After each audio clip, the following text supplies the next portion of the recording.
നമസ്കാരം. രാമായണത്തിലെ ജ്ഞാനശകലങ്ങൾ ഈ പ്രഭാഷണ പരമ്പരയുടെ 277 ലക്കത്തിലേക്ക് എല്ലാവർക്കും സ്വാഗതം. നമുക്കറിയാം, കുംഭകർണനും സുഗ്രീവനും തമ്മിൽ പൊരിഞ്ഞ യുദ്ധം നടന്നു. യുദ്ധത്തിൽ സുഗ്രീവനെ കീഴ്പ്പെടുത്തി കുംഭകർണൻ. പക്ഷേ ആ സുഗ്രീവനെ തോളത്തെടുത്തിട്ട് വിജയയാത്ര നടത്തിയ ആ കുംഭകർണനെ മയക്കത്തിൽ നിന്ന്, മോഹാലസ്യത്തിൽ നിന്ന് ഉണർന്ന സുഗ്രീവൻ തൻ്റെ പല്ലും നഖങ്ങളും ഒക്കെ ഉപയോഗിച്ച് കുംഭകർണൻ്റെ ചെവികളും മൂക്കും ഒക്കെ കടിച്ച് പറിച്ച് ഉപദ്രവിച്ചു. ആകെ കുംഭകർണൻ ഇങ്ങനെ രക്തത്തിൽ കുളിച്ച് നിൽക്കുകയാണ്, കോപാക്രാന്തനായി നിൽക്കുകയാണ്, ക്രുദ്ധനായി നിൽക്കുകയാണ്. ആ ക്രോധവും കോപവും ഒക്കെ ഉൾക്കൊണ്ടുകൊണ്ട് തന്നെ അലറി വിളിച്ചുകൊണ്ട് അദ്ദേഹം വീണ്ടും യുദ്ധക്കളത്തിലേക്ക് പ്രതികാരദാഹിയായി വരുമ്പോൾ അദ്ദേഹത്തെ എതിരിടുന്നത് ലക്ഷ്മണനാണ് മുന്നോട്ട് വരുന്നത്. പക്ഷേ ലക്ഷ്മണനെ അർഹിക്കുന്ന ഒരു ഗൗരവം കുംഭകർണൻ കൊടുക്കുന്നില്ല. കാര്യം അദ്ദേഹത്തിൻ്റെ പ്രധാന ലക്ഷ്യം ശ്രീരാമനാണ്. അപ്പോൾ ലക്ഷ്മണൻ ശരങ്ങൾ വർഷിക്കുന്നുണ്ട്. എങ്ങനെ? പർവ്വതത്തിന്മേൽ മഴ പൊഴിയും വണ്ണം എന്നാണ് രാമായണത്തിൽ പറയുന്നത്. കുംഭകർണനെ പർവ്വതത്തോട് ഉപമിക്കുന്നു. അത്രമാത്രം വലിയ ആകാരം ഉള്ള വ്യക്തിയാണല്ലോ, രാക്ഷസനാണല്ലോ കുംഭകർണൻ. അതിന്മേൽ മഴ പൊഴിയുന്ന പോലെയാണ് ശരവർഷം ലക്ഷ്മണൻ അയക്കുന്നത്. പക്ഷേ കുംഭകർണനെ സംബന്ധിച്ചിടത്തോളം അതൊരു തമാശ പോലെ തോന്നുള്ളൂ.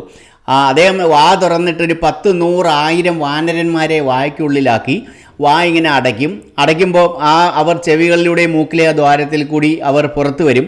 ഇങ്ങനെ വീണ്ടും വീണ്ടും തുടർന്ന് ലക്ഷ്മണനെ അങ്ങ് പ്രകോപിപ്പിച്ചുകൊണ്ട്, അല്ലെങ്കിൽ മറ്റൊരർത്ഥത്തിൽ പരിഹസിച്ചു കൊണ്ടിരുന്നു കുംഭകർണൻ. അങ്ങനെ ലക്ഷ്മണനെ ഒട്ടും തന്നെ പരിഗണിക്കാതെ നേരെ രാമന് നേരെ പാഞ്ഞെടുക്കും. രാമൻ യുദ്ധം ആരംഭിക്കുകയാണ്. അത് ആദ്യം ചെയ്യുന്നത് കുംഭകർണൻ്റെ വലത് കൈയാണല്ലോ യുദ്ധം ചെയ്യാൻ ഏറ്റവും ആവശ്യം. ആ വലത് കൈയും അദ്ദേഹത്തിൻ്റെ ഇഷ്ട ആയുധമായിട്ടുള്ള 1000 ഭാരമുള്ള ശൂലം, ഇരുമ്പ് ശൂലം, അതും രാമൻ അമ്പ് കൊണ്ട് മുറിച്ച് കളയും. വലത് കൈ നഷ്ടപ്പെട്ടു. അപ്പോൾ ഇടത് കൈ കൊണ്ട് അദ്ദേഹം എന്ത് ചെയ്തു? ഒരു വലിയൊരു മരം പിഴുതെടുത്തുകൊണ്ട് അതുകൊണ്ട് നേരെ രാമന് നേരെ പാഞ്ഞെടുക്കുകയാണ്. ആ സമയത്ത് രാമൻ ഇന്ദ്രാസ്ത്രം തൊടുക്കുന്നു. അങ്ങനെ ഇന്ദ്രാസ്ത്രം തൊടുത്ത് ഇടത് കൈയും അരിഞ്ഞ് തള്ളി. അപ്പോൾ ഇടത് കൈയുമില്ല, വലത് കൈയുമില്ല ഇല്ലാത്ത അവസ്ഥയിലാണ് കുംഭകർണൻ. അങ്ങനെ സംഭവിച്ചിട്ടും കുംഭകർണൻ തൻ്റെ പോരാട്ട വീര്യം കുറയ്ക്കുന്നില്ല. ഈ കുംഭകർണൻ്റെ ഇടത് കൈ ഇങ്ങനെ മുറിഞ്ഞ് താഴെ വീണപ്പോൾ അതിനടിയിൽപ്പെട്ട് തന്നെ ഒരുപാട് രാക്ഷസന്മാർ മരിച്ചു എന്നാണ് രാമായണത്തിൽ പറയുന്നത്. അതേ വീണ്ടും ഇങ്ങനെ അലറി അടുക്കുന്ന സമയത്ത്, രാമന് നേരെ അലറി അടുക്കുമ്പോൾ രാമൻ 2 അമ്പ് തൊടുക്കും. ഈ 2 അമ്പ് കൊണ്ട് എന്ത് സംഭവിക്കുമെന്ന് അറിയാമോ? 2 പാദങ്ങൾ, കുംഭകർണൻ്റെ 2 പാദങ്ങൾ മുറിഞ്ഞു വീണു. അപ്പോൾ 2 കൈയുമില്ല, 2 കാലുമില്ല, പാദങ്ങളുമില്ല. ഇപ്പോൾ അദ്ദേഹത്തിൻ്റെ പോരാട്ട വീര്യമാണത് കാണിക്കുന്നത്. ഇപ്പം ഇതൊന്നുമില്ലാതെയായിട്ടും അദ്ദേഹം എന്ത് ചെയ്യുന്നു? തൻ്റെ വാ തുറന്നുകൊണ്ട് രാമനെ വിഴുങ്ങാനായിട്ട് അദ്ദേഹം മുന്നോട്ടെടുക്കും. ആ സമയത്ത് ശ്രീരാമൻ എന്താണ് ചെയ്യുന്നത്? വായ് ലക്ഷ്യമാക്കി, അദ്ദേഹത്തിൻ്റെ വദനം ലക്ഷ്യമാക്കി കൂരമ്പുകൾ അങ്ങോട്ട് അയച്ചു കൊടുക്കും. ഒരു ശരവർഷം തന്നെ ഉണ്ടാകും. എന്നിട്ട് ഇന്ദ്രാസ്ത്രം, അദ്ദേഹത്തിൻ്റെ ഏറ്റവും പ്രധാനപ്പെട്ട അസ്ത്രമാണ് ഇന്ദ്രാസ്ത്രം. ആ ഇന്ദ്രാസ്ത്രം അയച്ച് കുംഭകർണൻ്റെ ശിരസ് ഛേദിക്കും, തല വെട്ടിക്കളയും. ആ ശിരസ് പോയിട്ട് എവിടെ ചെന്ന് വീഴുന്നത്? ലങ്കാപുരിയുടെ കവാടത്തിലാണ് ആ ശിരസ് പോയി വീഴുന്നത്. ശരീരമാകട്ടെ തെറിച്ചു പോയി സമുദ്രത്തിലും വീഴും. അപ്പോൾ ഇത് കണ്ടിട്ട് ഇന്ദ്രന്, ദേവനായിട്ടുള്ള, ദേവന്മാരുടെ രാജാവായിട്ടുള്ള ഇന്ദ്രന് വളരെയധികം സന്തോഷമായി. ഇന്ദ്രൻ്റെ സിംഹാസനം ആഗ്രഹിച്ച ആളാണ് കുംഭകർണൻ. അതുകൊണ്ട് തന്നെ ഇന്ദ്രൻ ഏറ്റവും പ്രധാനപ്പെട്ട ശത്രുവായി കാണുന്ന ഒരാളാണ് കുംഭകർണൻ. അങ്ങനെ രാമഭക്തനായിട്ടുള്ള കുംഭകർണൻ്റെ ആഗ്രഹം പോലെ തന്നെ രാമൻ്റെ കരങ്ങളാൽ അദ്ദേഹം മരണപ്പെട്ട് മോക്ഷം നേടി എന്നതാണ് പ്രധാനപ്പെട്ട വസ്തുത. അപ്പോൾ അത് വലിയൊരു കുംഭകർണൻ്റെ മരണം എന്ന് പറയുന്നത്, വധം എന്ന് പറയുന്നത് വളരെ വലിയൊരു വിജയമായിട്ടാണ് ദേവലോകത്ത് ആഘോഷിക്കപ്പെട്ടത്. ദേവന്മാർ, ഗന്ധർവന്മാർ, കിന്നരന്മാർ, യക്ഷന്മാർ, താപസന്മാർ, ഇങ്ങനെ എല്ലാ വിഭാഗം ആൾക്കാരും അവരെല്ലാം സന്തോഷിച്ച് ആനന്ദനൃത്തം നടത്തുകയാണ്. പുഷ്പവൃഷ്ടി നടത്തി അവർ രാമനെ സ്തുതിക്കുകയാണ്. അപ്പോൾ ഇതെല്ലാം കണ്ടുകൊണ്ട് ഈ സമയത്ത് സാക്ഷാൽ നാരദ മഹർഷി ഭൂമിയിലേക്ക് വന്നു. അദ്ദേഹം ശ്രീരാമചന്ദ്രനെ പാടി പുകഴ്ത്തുകയാണ്. എന്തൊക്കെയാണ് വിശേഷണങ്ങൾ ശ്രീരാമചന്ദ്രന് മേൽ വർഷിക്കാമോ അതെല്ലാം നാരദമുനി വർഷിക്കുകയാണ്. ജ്ഞാനസ്വരൂപൻ, സത്യസ്വരൂപൻ, ജീവസ്വരൂപൻ, സർവലോകേശൻ, സർവലോകങ്ങളുടെ അധിപതി, സത്വപ്രധാന ഗുണപ്രിയൻ, അതുപോലെ തന്നെ വ്യക്തൻ, അവ്യക്തൻ, നിഷ്കളങ്കൻ, നിരാകാരൻ, നിർഗുണൻ, ശിവൻ എന്നിങ്ങനെ വിശേഷണങ്ങൾ കൊണ്ട് ശ്രീരാമചന്ദ്രനെ സ്തുതികൾ കൊണ്ട് മൂടുകയാണ് നാരദ മഹർഷി. അദ്ദേഹം പറയുന്നു, ചക്ഷുരിന്മീലന കാലത്ത് സൃഷ്ടിയും ചക്ഷുർ നിമീലനം കൊണ്ട് സംഹാരവും രക്ഷയും. അല്ലയോ ഭഗവാൻ ശ്രീരാമചന്ദ്ര, അങ്ങേക്ക് സൃഷ്ടിയും സ്ഥിതിയും സംഹാരവും നടത്താൻ ഒരു കണ്ണടച്ച് തുറക്കുന്ന സമയം മാത്രം മതി. ആ നിമിഷ നേരം പോലും വേണ്ട അങ്ങേക്ക് ഈ ലോകത്തിൻ്റെ സൃഷ്ടിയും സ്ഥിതിയും സംഹാരവും നടത്താൻ എന്ന് ശ്രീരാമചന്ദ്രനെ സ്തുതിക്കുന്നു. അതുപോലെ തന്നെ അദ്ദേഹം മറ്റൊരു കാര്യം പറയുന്നു, നാനാവിധാവതാരങ്ങളാൽ ശിക്ഷിച്ചു ധർമ്മത്തെയും പരിപാലിച്ചു. അത് അങ്ങ് ഇതിനു മുമ്പും ധാരാളം പല അവതാരങ്ങളും അങ്ങ് സ്വീകരിച്ചിട്ടുണ്ട്, അങ്ങ് എടുത്തിട്ടുണ്ട്, പല അവതാരങ്ങളിലും അങ്ങ് എടുത്തിട്ടുണ്ട്. അപ്പോഴെല്ലാം അങ്ങ് ഒരു കാര്യം ചെയ്തിട്ടുണ്ട്, അധർമ്മത്തെ ശിക്ഷിച്ചു, ധർമ്മത്തെ അങ്ങ് പരിപാലിച്ചു. ഏതെല്ലാം അവതാരങ്ങൾ അങ്ങ് സ്വീകരിച്ചിട്ടുണ്ടോ, കൈക്കൊണ്ടിട്ടുണ്ടോ, അപ്പോഴെല്ലാം അധർമ്മത്തെ ശിക്ഷിക്കുകയും ധർമ്മത്തെ രക്ഷിക്കുകയുമാണ് അങ്ങ് ചെയ്തത് എന്ന് ശ്രീരാമചന്ദ്രനോട് പറയുന്നു.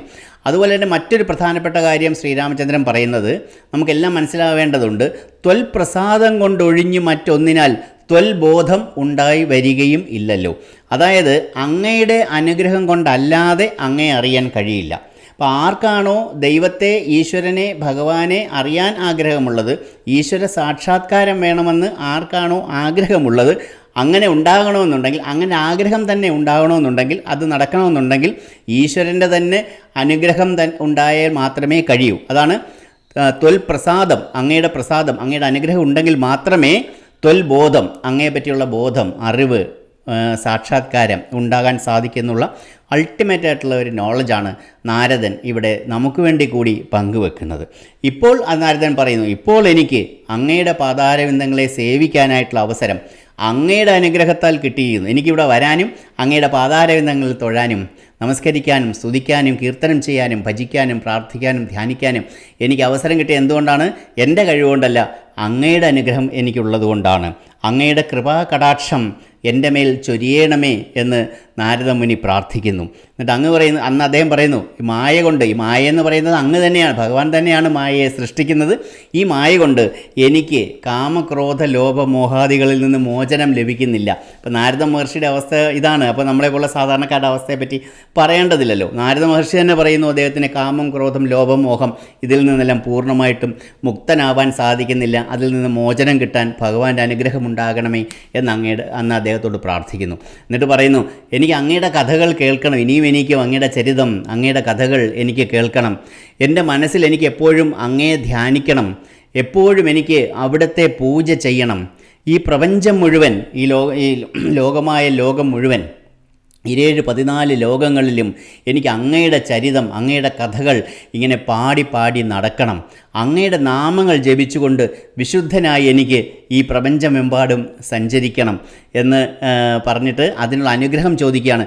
ഇതിനെല്ലാം എനിക്ക് അനുഗ്രഹം വേണം. അങ്ങയുടെ കഥകൾ കേൾക്കാൻ, അങ്ങയെ ധ്യാനിക്കാൻ, അങ്ങയെ പൂജിക്കാൻ, അങ്ങയുടെ ചരിത്രം പാടി നടക്കാൻ, ലോകമെമ്പാടും 14 ലോകങ്ങളിലും അങ്ങയുടെ കഥകൾ വിളംബരം ചെയ്തുകൊണ്ട് നടക്കാൻ, പാടിപ്പൊഴുത്തിക്കൊണ്ട് നടക്കാൻ എനിക്ക് അങ്ങയുടെ അനുഗ്രഹം ഉണ്ടാകണമേ എന്ന് നാരദ മഹർഷി പ്രാർത്ഥിച്ചിട്ട് ഞാനിതാ പോകുന്നു ബ്രഹ്മലോകത്തേക്ക്. നാരദ മഹർഷി ഇങ്ങനെ ഓരോരോ ലോകങ്ങൾ മാറി മാറി സഞ്ചരിച്ചുകൊണ്ടിരിക്കുകയാണ്. അപ്പോൾ അദ്ദേഹം വളരെ ക്രൂഷ്യലായിട്ടുള്ള കഥാപാത്രമാണ്. എപ്പോഴാണ് ഒരു ട്വിസ്റ്റ് ഒരു കഥയിൽ വേണ്ടത്, ആ സമയത്ത് നാരദൻ പ്രത്യക്ഷപ്പെടുമെന്നാണല്ലോ നമ്മുടെ ഒരു പരിചയം, അനുഭവം. അപ്പോൾ അങ്ങനെ ഇങ്ങനൊരു ട്വിസ്റ്റ് അവിടെ സൃഷ്ടിക്കാൻ വേണ്ടിയിട്ടാണ് നാരദ മഹർഷി വന്നിരിക്കുന്നത്. അങ്ങനെ പോകുന്നതിന് മുമ്പ് അദ്ദേഹം 3 കാര്യങ്ങൾ പറഞ്ഞിട്ട് പോകും. ഒന്ന്, അങ്ങ് കുംഭകർണനെ വധിക്കിയാൽ ഭൂമിയുടെ ഭാരം പകുതി കുറഞ്ഞു. അത് നേരത്തെ ഈ ദേവന്മാരെല്ലാം പോയിട്ട് മഹാവിഷ്ണുവിനോട് അഭ്യർത്ഥിച്ചത് രാവണൻ മൂലം ഈ ഭൂമിയുടെ ഭാരം കൂടി വരുന്നു, രാവണനെ കൊന്നിട്ട് ഭൂമിയുടെ ഭാരം കുറയ്ക്കണം എന്നാണ്, അധർമ്മത്തിൻ്റെ ഭാരം കുറയ്ക്കണം എന്നുള്ളതാണ് അവിടെ ഉദ്ദേശിക്കുന്നത്. അപ്പോൾ പകുതി കുംഭകർണൻ മരിച്ചതോടുകൂടി, അല്ലെങ്കിൽ കുംഭകർണനെ കൊന്നതോടുകൂടി പകുതി ഭാരം കുറഞ്ഞു എന്ന് പറഞ്ഞതിൻ്റെ അർത്ഥം ശ്രീരാമൻ എന്തിനു വേണ്ടിയാണോ അവതരിച്ചിരിക്കുന്നത്, രാവണനെ വധിക്കാനാണ്. ആ അവതാര ലക്ഷ്യത്തിൻ്റെ പകുതി, ഏതാണ്ട് പകുതി കുംഭകർണൻ്റെ വധത്തോടുകൂടി ആ ടാസ്ക് അക്കംപ്ലിഷ് ചെയ്ത് കഴിഞ്ഞിരിക്കുകയാണ്, പകുതി കഴിഞ്ഞിരിക്കുകയാണ്. ഇനി ബാക്കി പകുതി മാത്രമേ അവശേഷിക്കുന്നുള്ളൂ. ആ പകുതിക്ക് 2 ഘട്ടങ്ങളുണ്ട്. ഒന്ന്, അദ്ദേഹം നാരദ മഹർഷി പറയുന്നു, നാളെ രാവണൻ്റെ മകൻ ഇന്ദ്രജിത്തിനെ ലക്ഷ്മണൻ വധിക്കും, നാളെ. ഇനി മറ്റന്നാൾ അങ്ങ് ഭഗവാൻ ശ്രീരാമചന്ദ്രൻ രാവണനെ വധിക്കും, എന്നിട്ട് 3 ലോകങ്ങളെയും അങ്ങ് രക്ഷിക്കും.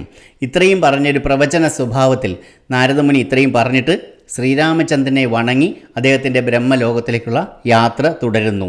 അടുത്ത ലക്ഷ്യം ബ്രഹ്മലോകമാണ്. അപ്പോൾ നാരദൻ പറഞ്ഞ സത്യമാകുമോ? നടക്കാൻ പോകുന്ന കാര്യമാണോ? നാളെ ലക്ഷ്മണൻ ഇന്ദ്രജിത്തിനെ വധിക്കുമോ? എന്താണ് സംഭവിക്കാൻ പോകുന്നത് നമുക്കറിയാം. അടുത്ത 278 ക്യാപ്സുൾ. അതുവരേക്കും നന്ദി, നമസ്കാരം.